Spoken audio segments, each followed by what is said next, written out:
Boa noite, bem-vindos à Noite Informativa, sessão de sexta-feira, e como tem sido hábito na Noite Informativa, os primeiros minutos têm sido dedicados, portanto, a análises e também a comentários, e hoje temos o privilégio de receber uma vez mais, portanto, o Dr. António Frangulos, a quem saúde, muito boa noite, bem-vindo à Noite Informativa. Muito obrigado mais uma vez. Pois bem, hoje propomos olhar para alguns assuntos que têm estado a dominar a imprensa nacional, têm estado a dominar a vida, portanto, do nosso país.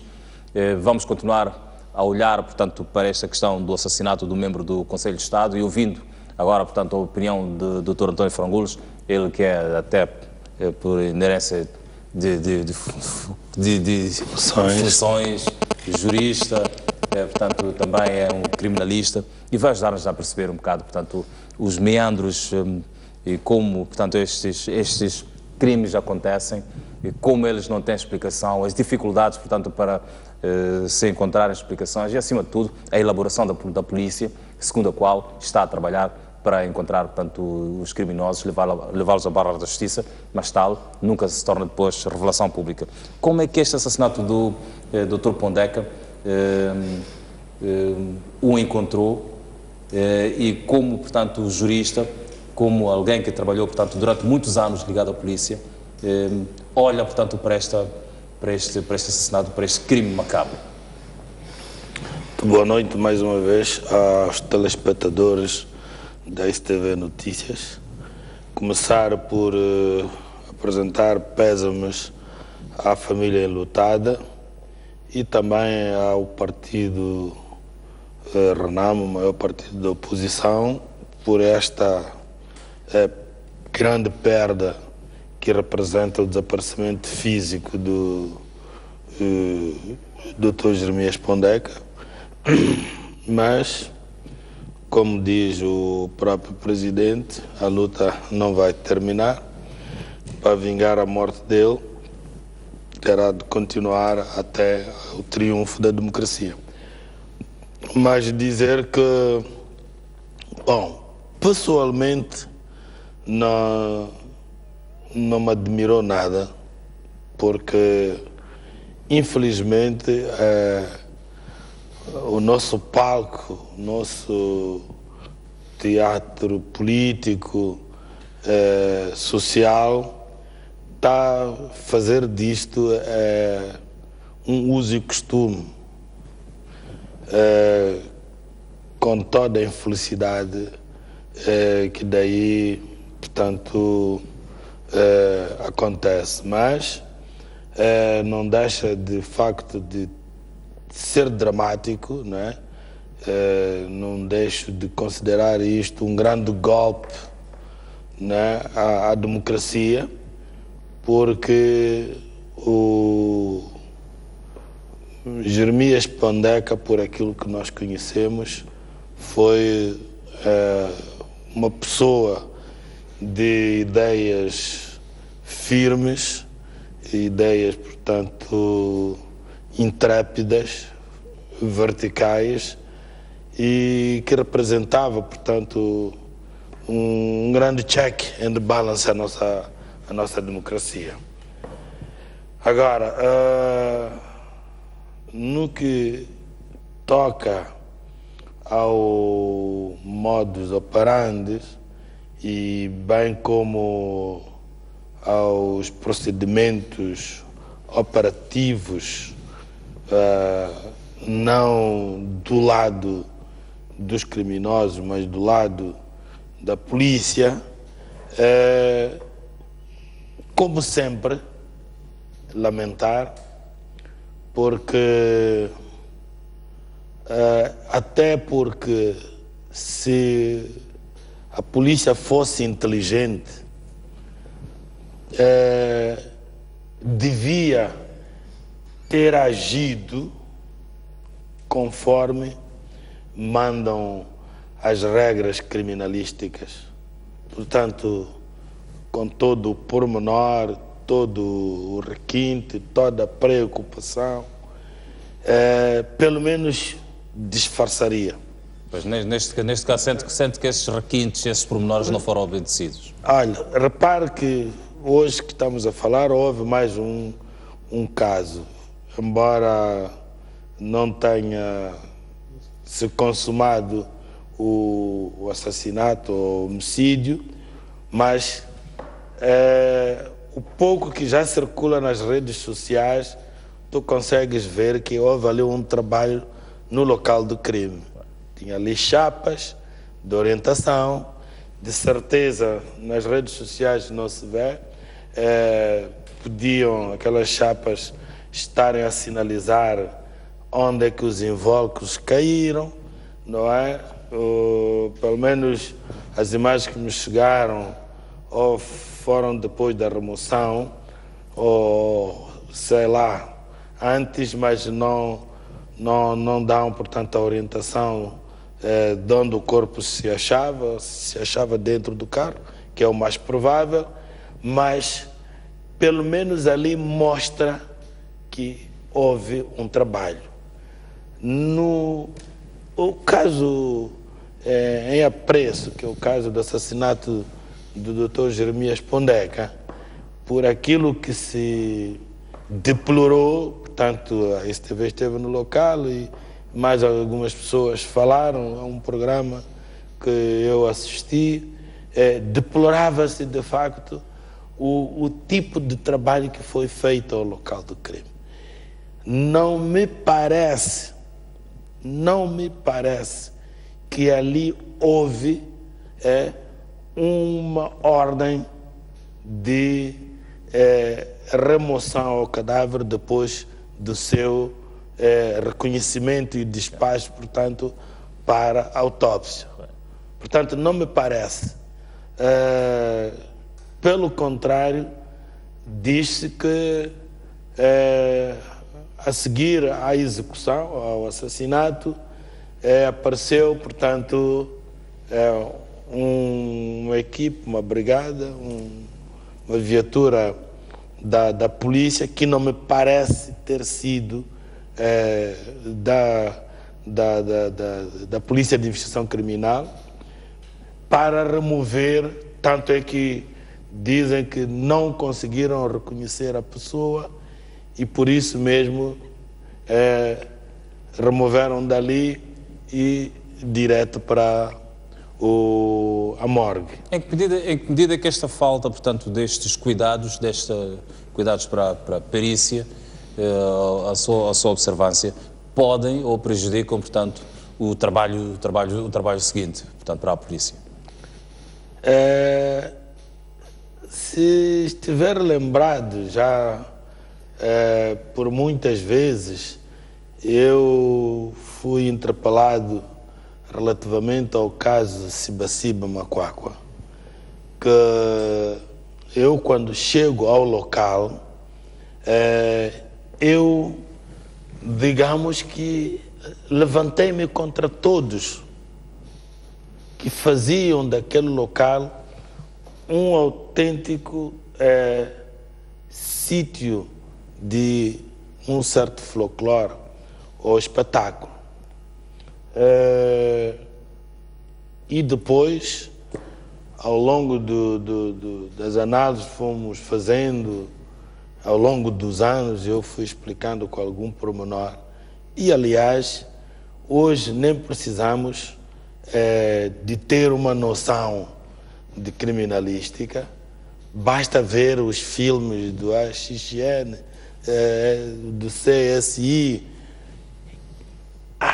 Digamos que diligências preliminares e de domínio até geral, portanto, para a polícia de prevenção, porque ela não é obrigada a ter conhecimentos, digamos que criminalísticos, de laboratório, para poder fazer levantamento disto e daquilo, mas o básico, que até a polícia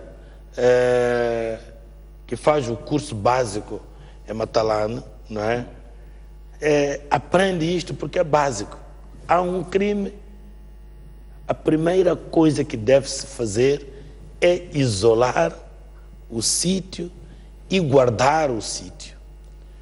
guardar de qualquer curioso.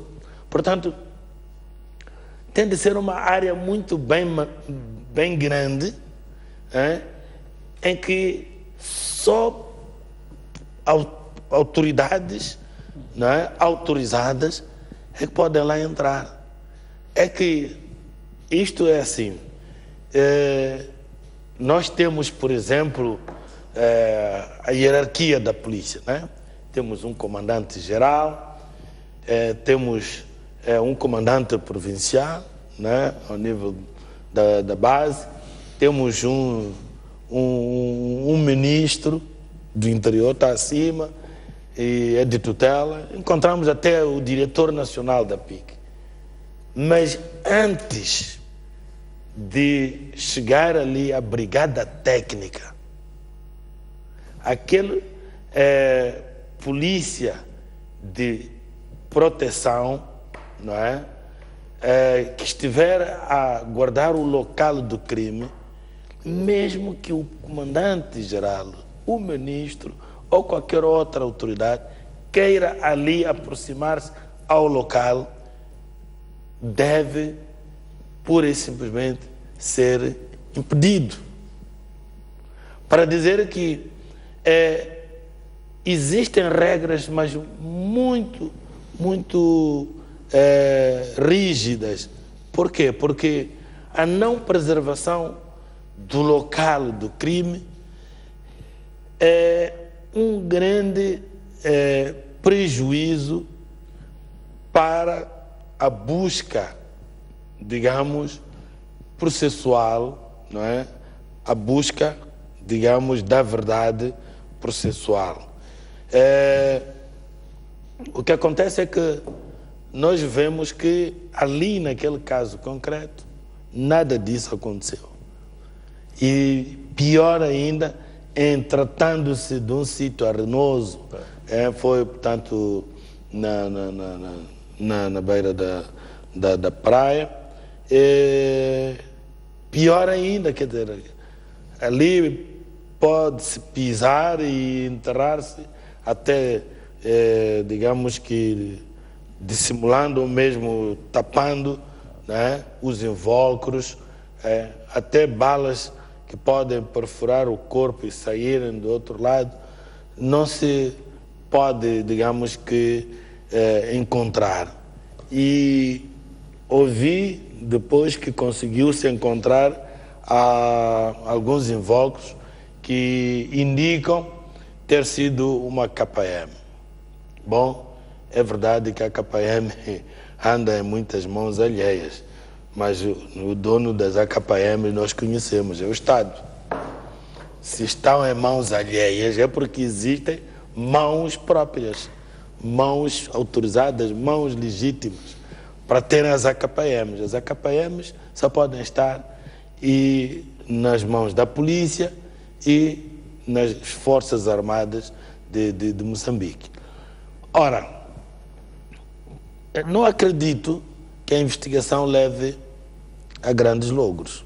Não acredito porque, aliás, temos a experiência de casos semelhantes, anteriores, que até hoje não são casos de um Gilles Stack, que eu ainda chamo recente, casos que têm barbas de arame, que não foram até hoje esclarecidos, quais sejam os casos do Micros, se estiver lembrado, o diretor da cadeia central, os casos do Isufo, o diretor da BO, nos tempos do caso Cardoso, os casos do Fernando Macula, cunhado até do bem conhecido o procurador Diamantino dos Santos, que também foi diretor da BO, e muitos outros casos anteriores. Nós vimos, apesar da sua posição processual, não deixam de ser crimes de cidadãos contra cidadãos, o caso do Ayob, o caso do Ramaia, não é? Os casos, sei lá, com uma família inteira aqui na Karl Marx, cruzamento, Josina Machel, pertinho da Golan Motors na altura. Quer dizer, este tipo de crimes, nós, o que já fomos habituados, são os tais crimes sem rosto, nunca mais se vai saber quem é que foi. Fica a especulação. Essa falta de esclarecimento, pelo menos público, em relação, portanto, a estes crimes, adensa ou pode adensar, portanto, a desconfiança da sociedade em relação, portanto, a uma instituição, a uma entidade, portanto, que deve, pela sua natureza, zelar, portanto, pela segurança do cidadão. É por isso mesmo que, se for haver a opinião, a unanimidade de opinião, tanto nos jornais, nas redes sociais, nas conversas de palmo a palmo, a ideia que se tem é que estes crimes são encomendados politicamente. E neste caso concreto, quem que está do outro lado da barricada entre a Renamo e a Frelimo são encomendados pelo Estado, que é a Frelimo, que sustenta o governo. Portanto, esta é a opinião unânime. Quer dizer, aqui há uma inversão, digamos que, de opinião, até podemos chamar de prova. Até prova em contrário, quem encomendou este crime é o Estado. E isto vem a ter corpo, a encontrar corpo, em outros casos recentes, né? Como o caso do Bissop, o atentado ao secretário-geral da Renamo, aos casos de alguns delegados que já apareceram. Há pouco tempo foi um membro do Conselho Nacional de Defesa e Segurança, creio, José Manel, né? Um antigo deputado também pela Renamo, e o próprio líder da Renamo foi por 2 vezes, se não me engano, mesmo aquela investida à casa dele, não deixou de ser um atentado até à sua própria integridade física.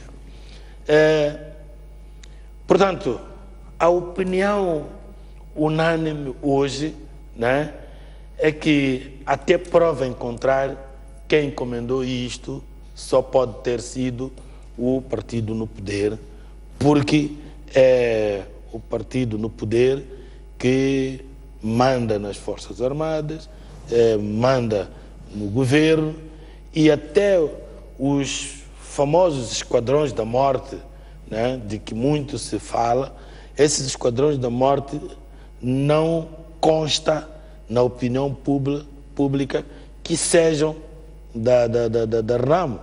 Consta que sejam, portanto, esquadrões da morte do próprio Estado para perseguir e eliminar os adversários políticos que a Frelimo não tem como adversários.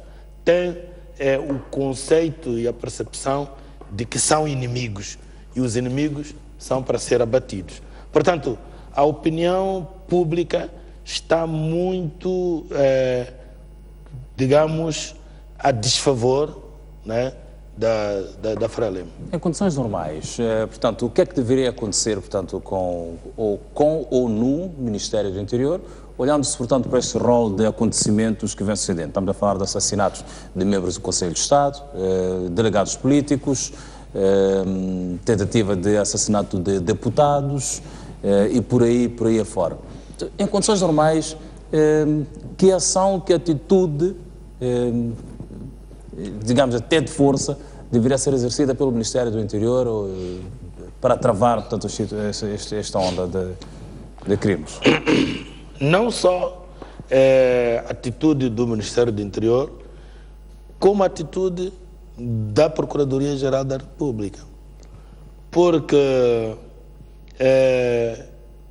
estes crimes já fragilizaram por demais, não é, o Estado, neste caso concreto. Já fragilizaram e continuam a fragilizar o Estado de tal ordem que podemos até chegar a uma triste conclusão de que o Estado anda descontrolado. Ou está já na iminência de atingir um descontrole, o que não é muito bom. Esta situação abre espaço para, enfim, as mais altas patentes da polícia, no caso concreto, colocarem seus cargos à disposição?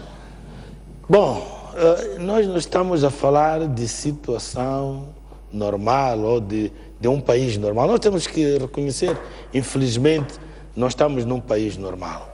Portanto, descarte-se essa hipótese de colocar-se, porque nunca aconteceu, até quando isso um dia acontecer, o que vai, passa o plenário, o que vai seguir, ou o que vai acontecer, é que não será, portanto, aceite,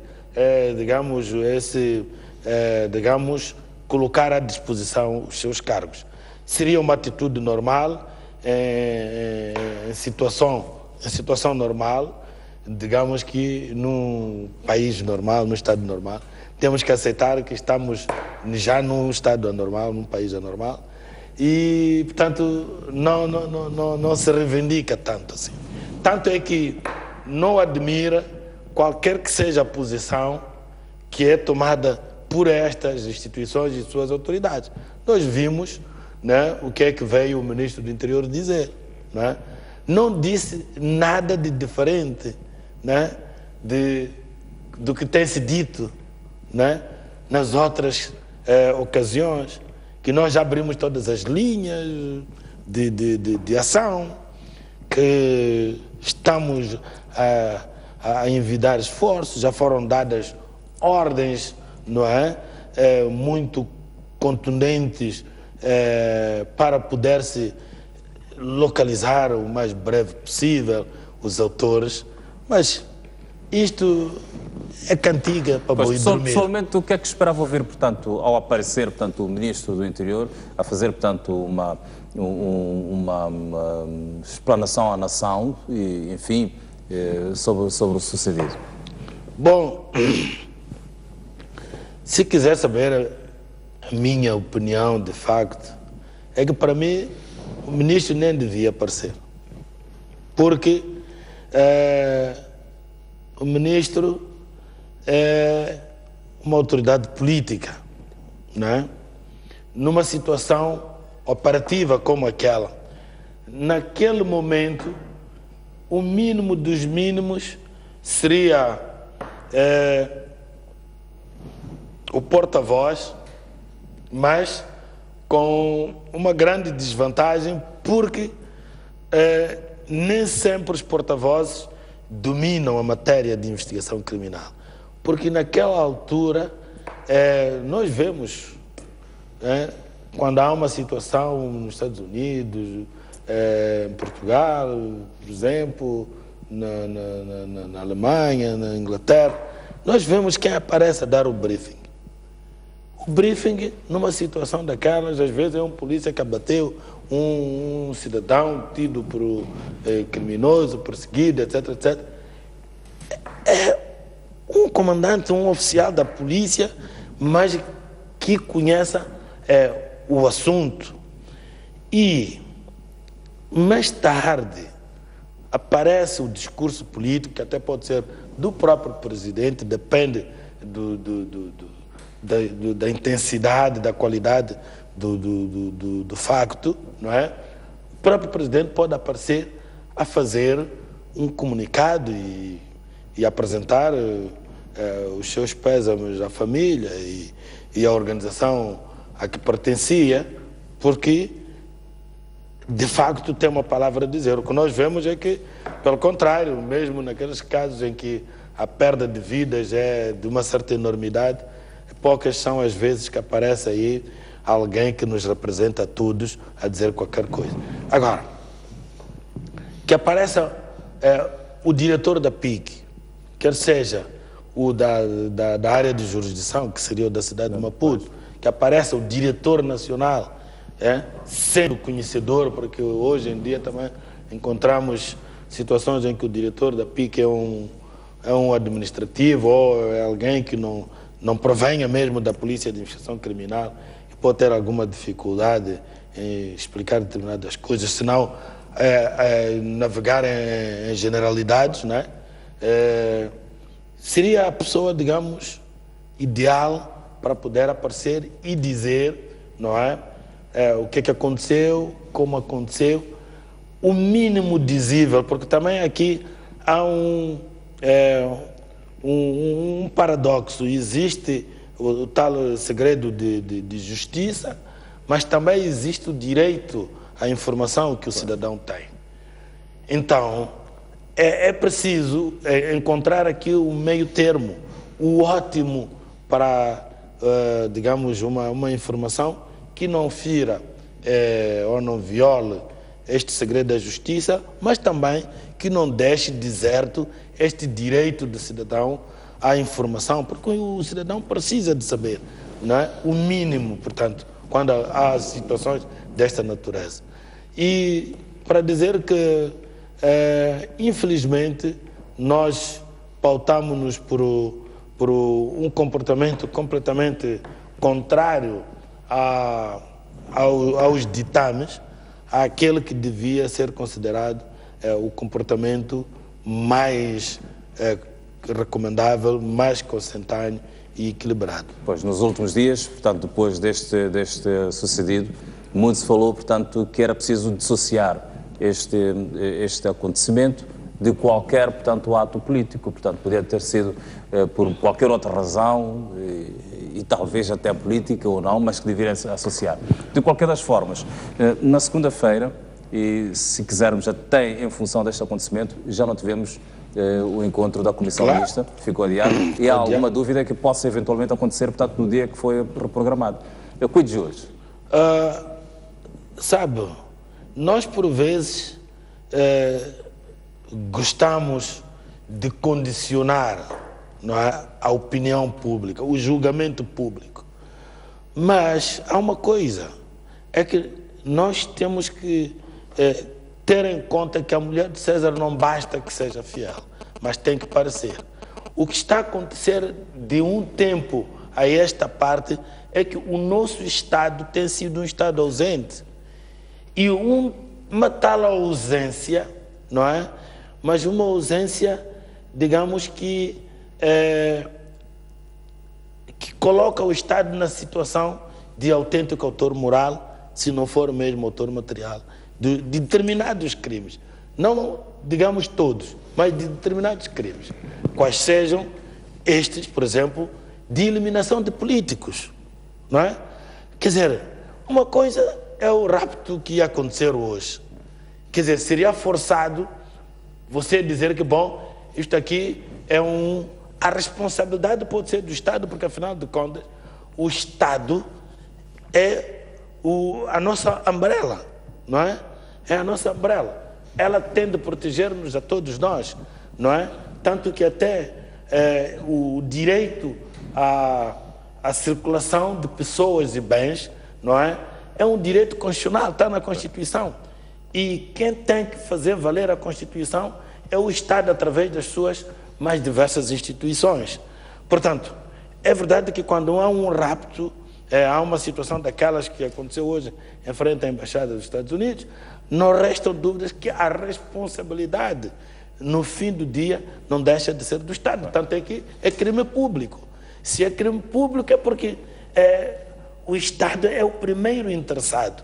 O ius puniendi, no nosso direito moderno, pertence ao Estado. Nós já estamos há sei lá quantos séculos longe, portanto, do direito privado de punir. Portanto, a vingança privada, a vindicta privada, como sou dizer, já não pertence aos nossos dias, não é? A tal lei consuetudinária, de dente por dente, olho por olho, já não pertence aos nossos tempos. O duelo e por aí fora. Hoje, o direito criminal, né, é o direito público, portanto, o direito de punir é o direito do Estado.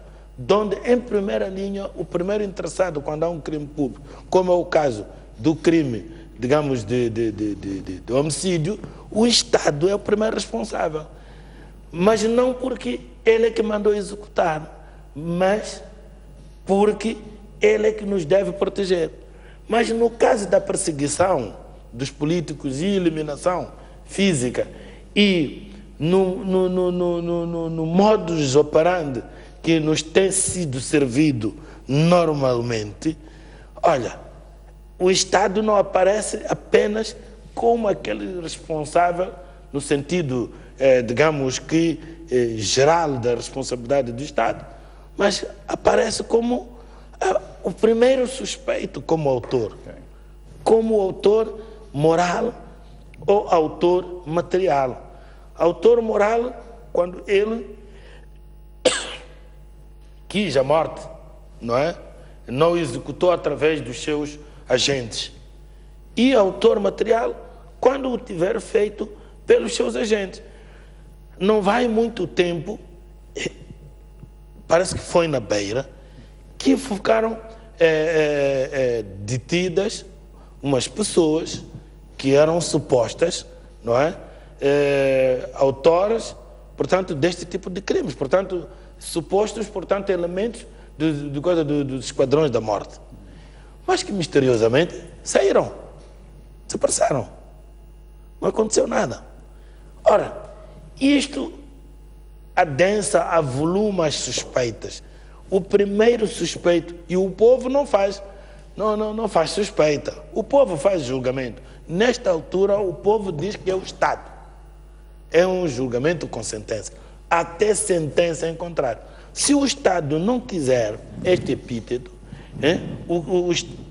o Estado não quer, portanto, este rótulo, né, este labeling, né, o Estado terá de levantar-se e pôr-se mãos à obra e trazer as pessoas que cometeram aqueles crimes, e aquelas pessoas julgadas vão dizer quais foram, não é? Os elementos subjetivos, as motivações, a animosidade que esteve, portanto, adjacente à comissão daqueles crimes. O que é que lhes moveu? Simples sadismo. Então, se isso não acontece, portanto, um trabalho, digamos que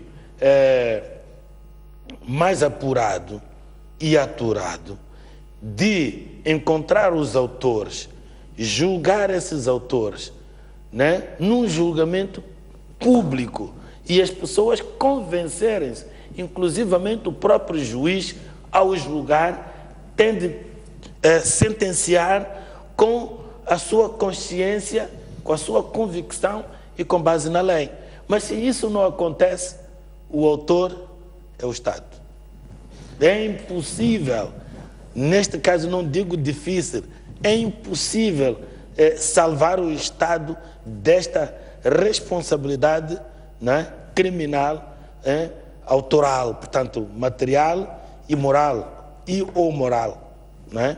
Não é possível. Portanto, o primeiro condenado, neste caso, pela opinião pública, é o Estado, e enquanto não vier outra coisa qualquer à rebalta, a terreiro, desculpa, o Estado é o número um autor, portanto, moral e, se calhar, até material. Pois bem, Dr. António Frangolos, eu gostava de ter também, portanto, a sua opinião relativamente ao nosso segundo tema de hoje, a revelação de mais de 900 milhões de dólares norte-americanos ocultos, portanto, nas contas do Estado moçambicano. Há já assinaturas do ex-ministro das Finanças, entretanto já desmentidas também pelo ministro da Economia e Finanças, que desmente que o Estado tem uma nova dívida oculta de 900 milhões de dólares, como tem sido propalado nos últimos tempos. Adriano Maliano desafiou aqueles que sabem da existência a provarem esta dívida. Vamos ouvir as palavras de Adriano Maliano. O ministro da Economia e Finanças esclarece que o Estado moçambicano não tem outra dívida pública escondida, para além daquelas que já foram reveladas, nomeadamente da Ematum, MAM e Proíndicos. Adriano Malian convida a todos aqueles que tenham informação a explicarem com detalhes. Não há registro dessa dívida, portanto, nós estamos tranquilos nessa perspectiva. Agora, alguém deve ter alguma base e nós o que fizemos foi procurar saber, e até agora não recebemos, e é isso. Portanto, até aquilo que nós fizemos, o trabalho, essa dívida não existe. Por outro lado, Maliani confirmou que as horas extras dos trabalhadores do setor público não serão pagas em alguns casos considerados desnecessários.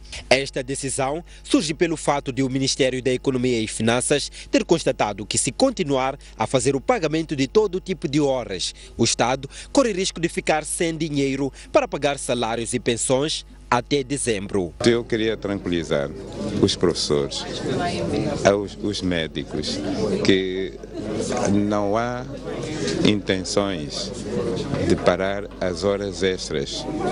O que há é que tem que ser feito se for estritamente necessário, pelo menos até o fim do ano. Se não for, vamos dispensar, porque não é possível pegarmos o dinheiro e pagar horas extras que podiam ser evitadas e não pagar os outros funcionários que não têm que fazer horas extras. Então temos que garantir tudo isso. É esse exercício que está sendo feito. Mas, naturalmente, quando a gente vai para a educação, se, por exemplo, é a altura dos exames, tem que ser pago, porque é importante. Mas é isso que está sendo dito. O governante falava esta sexta-feira no lançamento de uma pesquisa sobre o setor bancário no país. Pois bem, as palavras do Ministro da Economia e Finanças a desmentir que o Estado tem uma nova dívida oculta de 900 milhões de dólares, como tem sido propalado nos últimos tempos. A verdade é que não há como ser fogo, como se diz. É assim. A não ser verdade, melhor. Pois. O país vai agradecer, não devendo agradecer, porque o que o país gostaria é que não houvesse nem metade de dívida alguma oculta. Todavia, eu devo dizer que o nosso governo, nesta altura, está numa grande suspeição. É verdade que aparece o ministro a dizer que não existe, mas lá está o problema. Como ontem já tinha acontecido o mesmo, creio que foi com o governador do Banco de Moçambique, dizer que não tinha nenhum conhecimento, e eu não me lembro se também o próprio ministro, o atual, teria também incorrido numa situação idêntica de recusar a existência, mas que logo a seguir vinha de fora e dos mesmos órgãos até de informação, a informação de que existe mais uma dívida, e ficaram 3 dívidas. A primeira que nós conhecíamos era da Ematum, mas depois vieram logo mais 2. Ora, a ver vamos, e como eu dizia, se não for verdade, melhor ainda, nós não temos aqui nenhuma animosidade de estar a acusar o governo. Aliás, quem acusa tem o dever, impende o dever de provar, como disse, e bem, eu penso que ouviram esses órgãos, não é? Da mesma maneira como nós, há pouco tempo, tivemos um caso de direitos humanos com cadáveres espalhados pelas matas, não é? Valas comuns ou não valas comuns, que o desfecho, a forma como o assunto foi tratado também não foi aplaudível, mas o caso das dívidas, eu já disse aqui, é que, a existirem, elas deixam um rastro indelével. Portanto, se é verdade que existe, estamos na semana em que isso está a começar a ser badalado, mas a existirem, e eu penso que as provas físicas, materiais, hão de vir a terreiro, e seria até de boa filosofia, bom tom, que o ministro até das Finanças acrescentasse a sua afirmação: olha, a existirem essas dívidas e eu vou fazer isto. Só faltou isso. Mas creio que ele é pessoa de muita boa sina, né? Eu creio que faço votos para que isso seja verdade, porque não ser verdade, eu penso que a opinião pública há de vir toda em cima. É verdade que nós não temos cultura das consequências do perjúrio, da mentira e tudo mais, mas eu penso que as pessoas, né, já estão a ficar cansadas, não é? De, como dizia o falecido Repua, de beber, não é, água no biberão, em vez de leite, água lá dentro. E até chega uma altura que nem a água existe, a pessoa põe-se a chupar um vácuo. Eu penso que as pessoas, a pouco e pouco, vão ficando cansadas, não é, disto. Nós vimos, por exemplo, eu dizia até em voz baixinha, não é, que, olha, está aí, as assinaturas já rodam nas redes sociais, e das dívidas, portanto, contraídas, assinadas pelo Ministro das Finanças. Portanto, o ex-Ministro das Finanças. Sim, e que aquelas assinaturas, não é, apoiem-se, portanto, sobre um contrato. E um contrato que, pelas regras, inclusivamente, começa por dizer, digamos que, concluído o procedimento legal interno, portanto, tendo sido autorizado o governo como legítimo mandatário, portanto, pela Assembleia, autorizado o governo pela Assembleia como legítimo mandatário para a contração destas dívidas, e no fim, indigitou o governo a pessoa do Ministro das Finanças, Dr. Manuel Chang, para assinar.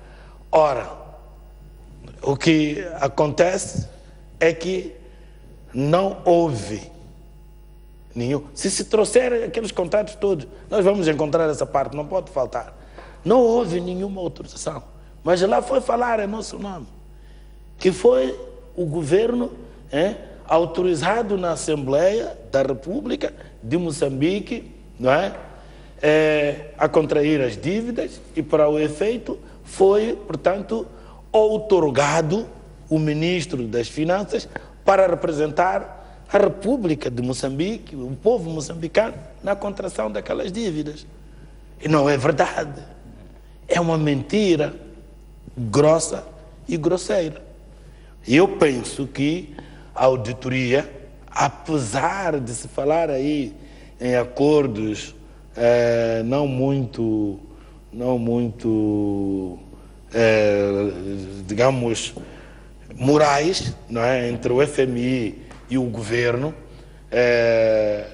não acredito muito que com mais uma destas, de facto, esse acordo venha a vingar. Que acordo? De não se revelar os nomes e não se responsabilizar criminalmente. Eu acho que, por mais que haja esse acordo, há alguém que pode fazer mais do que os dois ao mesmo tempo.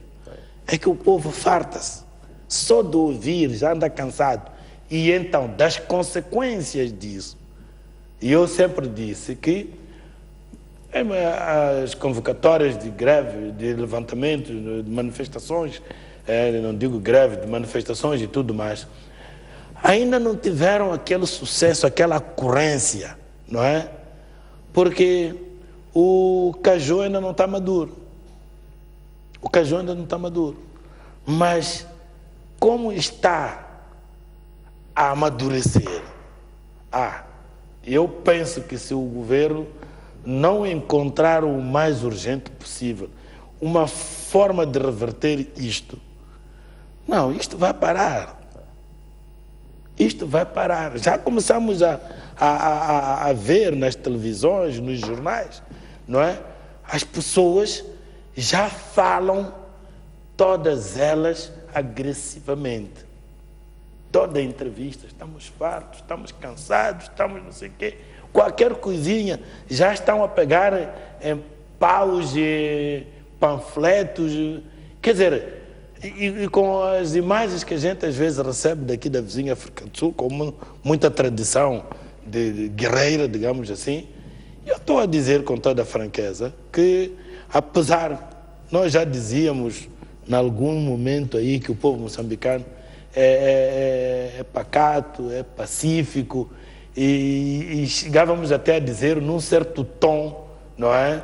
Jocoso, como que a roçar a parvo, o povo é parvo. Mas o povo não é. Nós às vezes pensamos, no dia que se levanta é porque já atingiu o limite, já atingiu o apogeu, e aí o negócio é diferente. E eu sempre disse, né, até não é minha tarefa aconselhar, mas quem quiser ler, que leia o Carlos Cross, As Revoluções Sem Líder. Há de encontrar até exemplos daquela onda que se faz no estádio. Como é que ela começa? Qual é a filosofia daquela onda? E quando ela começa, em pouco tempo, o estádio todo já completou a onda. E nós, por vezes, quando estamos ali sentados ou mesmo empoleirados na cadeira do poder, nós reduzimos tudo, simplificamos tudo a nada. Não há problema. Nós temos tanques, temos aí armas modernas, temos homens altamente treinados, temos... Olha, quando chegar a vez do povo se pôr de pé, a começar desse que está dentro do tanque, está dentro desse conjunto homens que se levantam. Tanto aquele indivíduo que está ali não se beneficiou das dívidas, dos dinheiros das dívidas e companhia e das mordomias. Portanto, quando chegar a essa altura, pode vir a ser de facto dramático, pode vir a ser um holocausto que nenhum de nós quer. Eu tenho ainda filhos por criar, tenho netos, não gostaria de chegar a esse ponto, mas o governo, se não se acapatar, não se acautelar, olha, nós não podemos ser um oásis, sermos uma exceção. Não somos nenhuma exceção. Pois bem, vamos olhar agora a questão da suspensão do financiamento para Moamba Major. Também foi um tema, portanto, bastante badalado, sobretudo na imprensa internacional. O Banco Nacional de Desenvolvimento Económico e Social do Brasil anunciou, portanto, que são suspensos desde maio os financiamentos para 25 projetos de empresas investigados na Operação Lava Jato, entre eles obras em Moçambique, e, portanto, Moamba Major está inclusa nisso. É mais um motivo de preocupação, portanto, para o nosso país. E é porque, pelo menos, vai registrar uma estagnação por um tempo. Por aquilo que eu pude reter, imensas desculpas, por aquilo que eu pude reter, o novo governo de Temer, portanto, que substituiu a Dilma Rousseff, está a fazer uma revisão dos contratos, não é? Alguns contratos suspeitos, não é? Como são o caso dos contratos, digamos que firmados já na reta final do primeiro mandato de Dilma Rousseff. Eu, ali, o que pude reter é que o financiamento é legal, tudo bem, apesar de que o Banco Nacional Econômico e Social não queria, de Desenvolvimento Econômico e Social do Brasil, não queria a primeira que tivesse sido daquela maneira, né? Houve lobby moçambicano e que já na reta final o governo brasileiro acabou cedendo, não é? Porque queria que Moçambique abrisse uma conta no estrangeiro, que dava mais segurança para que não houvesse calotes ou pedaladas, não é? Dava maior segurança, digamos, até do próprio pagamento. E acabou-se, portanto, acabou vingando a posição de Moçambique. Mas, entretanto, o que agora o governo de Temer quer é parar por um tempo, fazer uma revisita ou visita, né, aos termos do contrato. Só que há uma coisa engraçada que eu retive também. É que, pelo menos, há de haver integração de umas novas cláusulas que o governo moçambicano terá de se comprometer por um clausurado, tanto de que o contrato seguiu os trâmites legais contratuais e que há de descobrir-se mais tarde, e parece-me que é uma condição prévia essa, antes de se fazer qualquer tipo de revisão ao contrato, uma espécie de declaração, como quem escreve uma tese e dizer que, olha, esta tese é autêntica, é originária. Ninguém mais escreveu sobre isto. E que, se vier a descobrir que violou-se uma série de princípios contratuais, dos princípios do contrato, haverá, portanto, penalizações, multas e outras mais. Ora, vamos lá ver se, de facto, estes contratos, porque, como eu disse, há uma suspeição e não vai dizer-me alguém que o governo brasileiro não está a acompanhar os nossos problemas na banca internacional. Portanto, estas dívidas ocultas e com contornos de corrupção e tudo mais. Então, só não quero pensar que pode-se vir a descobrir que naquele valor global houve, portanto, desvios da aplicação. Estamos a falar de 320 milhões de dólares. Sim, 320 milhões de dólares. Portanto, oxalá que todo esse dinheiro tenha sido canalizado, portanto, para este projeto. Porque, senão, eu penso que o governo brasileiro vai ter que pedir o ressarcimento de volta aos seus dinheiros, e sobretudo os que não foram utilizados para a aplicação a que os contratos se destinam. Essa questão do nosso país estar a ser, nos últimos tempos, nos últimos meses, largamente citado, sobretudo na imprensa internacional, por organizações financeiras internacionais, por bancos internacionais, e estar a ser citado negativamente. É extremamente mau, portanto, por aquilo que são as pretensões de um país que deseja ver a sua economia crescer a números largos nos próximos tempos, ou nos tempos mais próximos. É preciso reconhecermos que o país está na lista negra da finança internacional. Isto não podemos ter dúvida alguma. O país perdeu toda a moralidade nesta matéria, toda a credibilidade nesta matéria.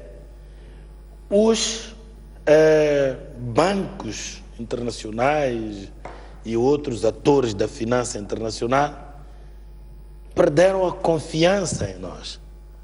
Quando um amigo diz, eu já não confio em ti, se você, de facto, é um amigo que se preza, tem que doer, tem que olhar para o espelho.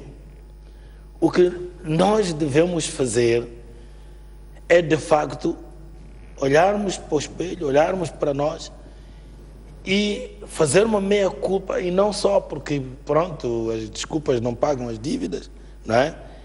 E fazermos o TPC.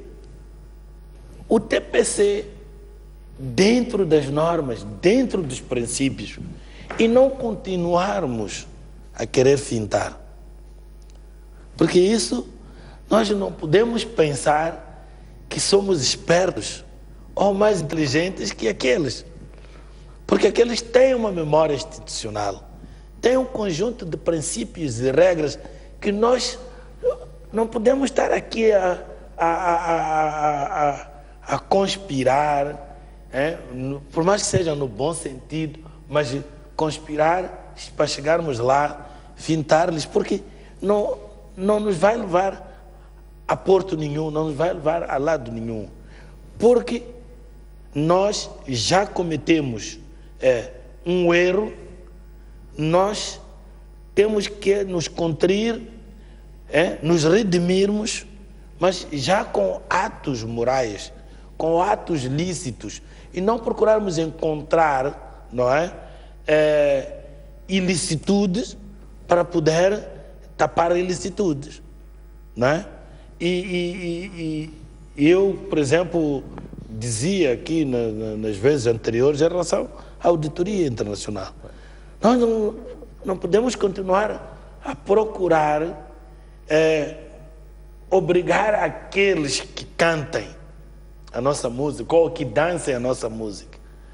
Eles são os donos do dinheiro, não é? Eles é que foram, digamos que, prejudicados, não é? E eles não vão de permitir que a gente continue, não é? A obrigar a eles que façam a nossa vontade. A auditoria internacional tem que ser feita nestes moldes, que já o dissemos aqui, não queremos repetir, que duas coisas iguais, a segunda nada ensina, que a primeira não ensinou. Então, porque só vamos nos queimar cada vez mais. E eu dizia mesmo em relação àquela saída de um dos membros do governo, que não me parece economicamente, digamos que, nem consentâneo nem viável, não é?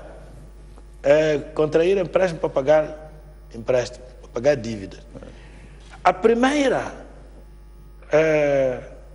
presunção é que tu, se vais pedir dinheiro a outro sítio para pagar esse dinheiro, é que tu não queres cumprir com os princípios dos donos deste dinheiro.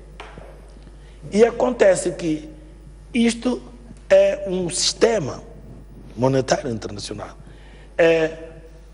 Tudo bem, tu vais devolver aquele dinheiro, mas tu não podes, não é por isso que tu vais recuperar a credibilidade, a confiança, etc, etc.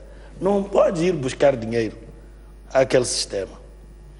E todos os outros, não é?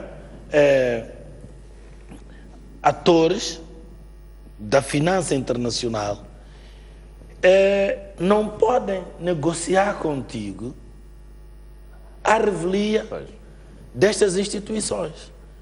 Portanto, tu não has de ser o destino, não é, de financiamento, não has de ser o destino de investimento, não has de ser o destino de nada.